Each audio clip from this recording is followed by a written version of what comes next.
A very good morning, students. Today we are going to discuss a topic that is synthesis of disopyramide phosphate.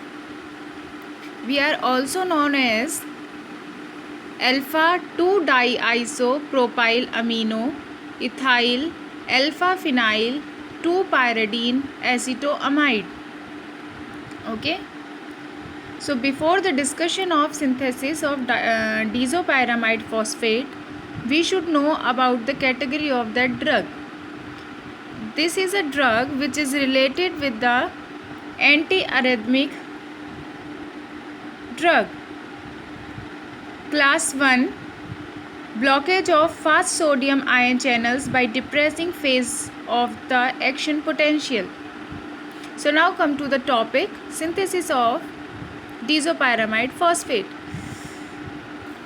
Actually, disopyramide is a synthesis by arylatin, benzyl cyanide or phenyl acetonitrile with 2-bromopyridine in the presence of sodium amide and subsequent alkylation of the resulting acetonitrile extract with the extract with diisopropyl amino ethyl chloride using sodium amide.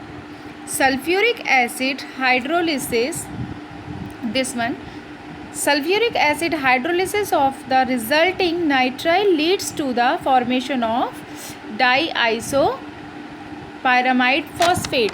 So in the simple language we should say that phenyl acetonitrile and 2-bromopyridine whenever reacting with yeast together in the presence of sodium amide, it makes the acetonitrile extract, and whenever acetonitrile extract is reacting with 2-diisopropyl amino ethyl chloride in the presence of sodium amide, again this reaction is known as the arylation or alkylation.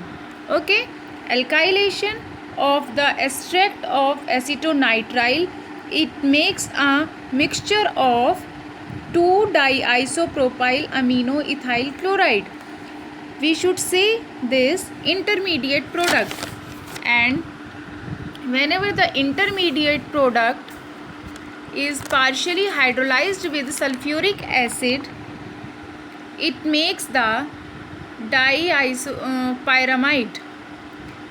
Whenever the diisopyramide is formed with and reacting with the S3PO4, it makes the diisopyramide phosphate. Now come to the properties and uses of the diisopropyl phosphate.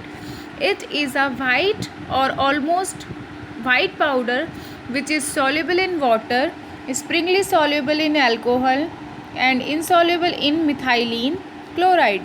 Used as an antiarrhythmic agent. Dose